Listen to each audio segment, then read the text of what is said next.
नमस्कार, मैं रूपेश कुमार।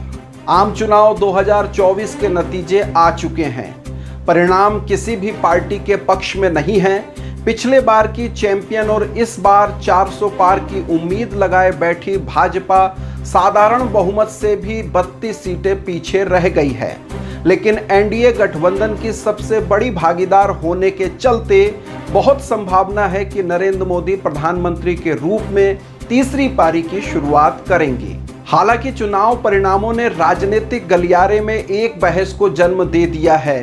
क्या नरेंद्र मोदी को प्रधानमंत्री बनने का नैतिक अधिकार रह गया है?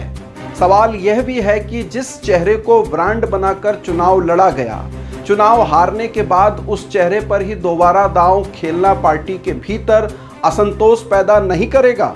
ममता बनर्जी, अखिलेश यादव, मल्लिकार्जुन खड़गे सहित समूचे विपक्ष ने भाजपा की हार को नरेंद्र मोदी की व्यक्तिगत हार बताया है। विपक्ष मोदी से नैतिकता के आधार पर इस्तीफे की मांग कर रहा है। लड़ाई संविधान को बचाने की थी। जब इन्होंने हमारा बैंक अकाउंट कैंसिल किया, जब चीफ मिनिस्टर्स को जेल में डाला, पार्टियां तोड़ी, मेरे माइंड में था कि हिंदुस्तान की जनता अपने संविधान के लिए एक साथ खड़ी होकर लड़ जाएगी, और यह सच साबित हुआ। मोदी जी बहुत सारे पार्टी को तोड़ा है, अभी जनता ने उसको तोड़ दिया, उसको मोरल तोड़ दिया है। इसी के लिए मैं तो चाहूंगी किसी का ऊपर डिपेंडेंट नहीं होके आपको पहले रिजिग्नेशन करना चाहिए। भाजपा ने एक व्यक्ति, एक चेहरे के नाम पर वोट मांगा। अब ये स्पष्ट हो गया है कि ये मैंडेट मोदी जी के खिलाफ गया है। जमाने का दस्तूर है उगते सूरज को सलाम करना। ऐसे में अपने संसदीय जीवन की सबसे कमजोर जीत हासिल करके संसद पहुंचे नरेंद्र मोदी क्या उतने प्रभावी रह जाएंगे जितने पिछली दो पारियों में रहे हैं? एक बड़ा सवाल यह भी उठ रहा है कि जिस उत्तर प्रदेश को लेकर भाजपा सबसे अधिक आश्वस्त थी और माना जा रहा था कि राम मंदिर निर्माण का भी लाभ उसे मिलेगा, वहीं पर सबसे बड़ा खेला हो गया। मिशन मोदी 3.0 की राह में उत्तर प्रदेश के खलनायक बनने के पीछे कहीं अपनों की ही कोई साजिश तो नहीं? सवाल बहुत सारे हैं, लेकिन उसके बीच सबसे बड़ा सवाल यही है कि भाजपा की हार की जिम्मेदारी आखिर कौन लेगा? क्या प्रधानमंत्री नरेंद्र मोदी को स्वयं आगे बढ़कर जिम्मेदारी स्वीकार नहीं करनी चाहिए? पार्टी की हार का ठीकरा नरेंद्र मोदी के माथे पर फोड़ने के पर्याप्त कारण नजर आते हैं। कैबिनेट की बैठक में भारी मन से नरेंद्र मोदी को कहना पड़ा, हार जीत राजनीति का हिस्सा है। साथ ही नरेंद्र मोदी ने महामहिम राष्ट्रपति को अपना त्यागपत्र भी आज सौंप दिया।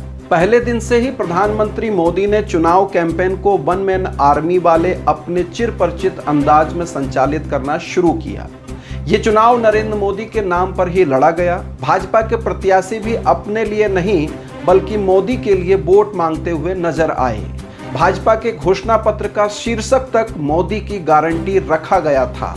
विज्ञापनों में भी पार्टी के सिर्फ एक ही नेता की फोटो छपती और प्रकाशित होती नजर आ रही थी।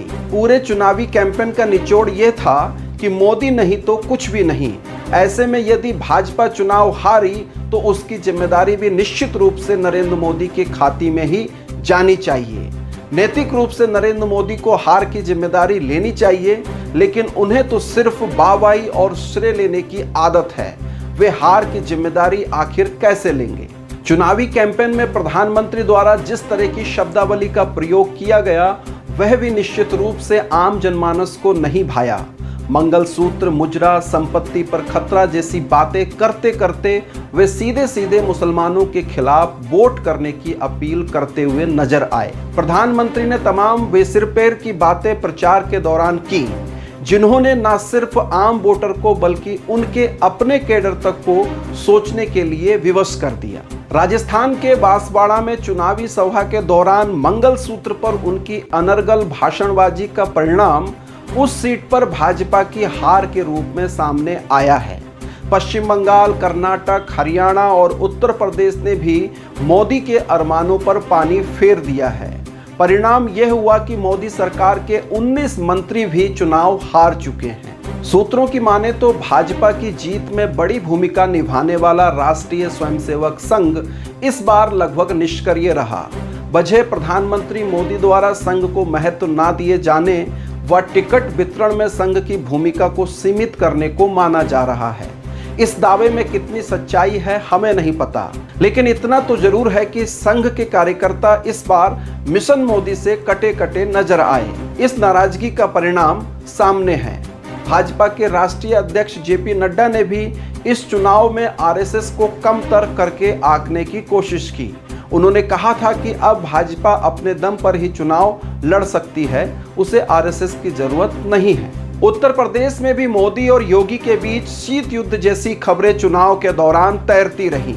योगी समर्थकों में योगी के प्रति शीर्ष नेतृत्व के तथाकथित सौतेले व्यवहार को लेकर गुस्सा था।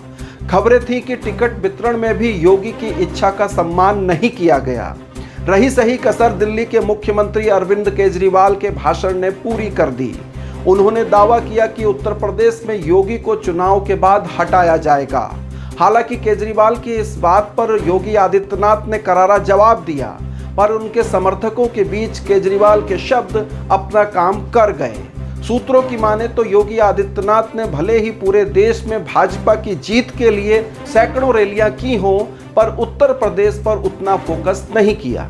उत्तर प्रदेश में कहीं ना कहीं ढील छोड़ दी, जिसका परिणाम करारी हार के रूप में सामने आया है।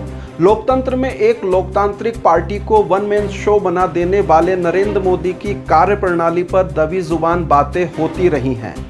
मध्य प्रदेश में चुनाव जीतने के बाद जीत के नायक रहे शिवराज सिंह चौहान को पैदल करने का निर्णय साफ तौर पर हाईकमान की मनमानी थी, जिससे अंदर ही अंदर असंतोष की चिंगारी सुलग रही थी। लोकसभा चुनाव में वही शिवराज सिंह चौहान लगभग 8 लाख वोटों के विशाल अंतर से चुनाव जीते हैं। तो इसके पीछे उनकी लोकप्रियता के साथ ही मोदी के उस निर्णय से उपजा असंतोष भी एक कारण है। जबकि प्रधानमंत्री मोदी अपनी परंपरागत सीट वाराणसी से बामुश्किल 1.5 लाख वोटों से ही जीत दर्ज कर पाए हैं, जबकि 2019 में मोदी यहां से करीब 4.5 लाख वोटों से जीते थे। इस बार बनारस के लोगों ने उन्हें आईना दिखा दिया है। ये एक संदेश भी है कि लोकतंत्र में अधिनायकवादी सोच ज्यादा समय तक कारगर नहीं होती।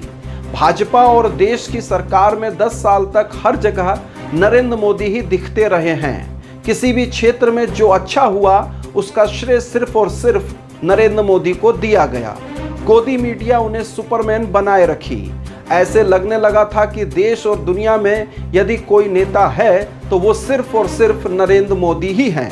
अब जब भाजपा की इतनी बड़ी हार हुई है, तब क्या मोदी उसकी जिम्मेदारी खुद लेंगे? क्या इतना साहस है नरेंद्र मोदी के भीतर? नरेंद्र मोदी इस बार प्रधानमंत्री ना बने, ये आवाज दबी जुबान स्वयं भाजपा के भीतर भी उठने लगी है।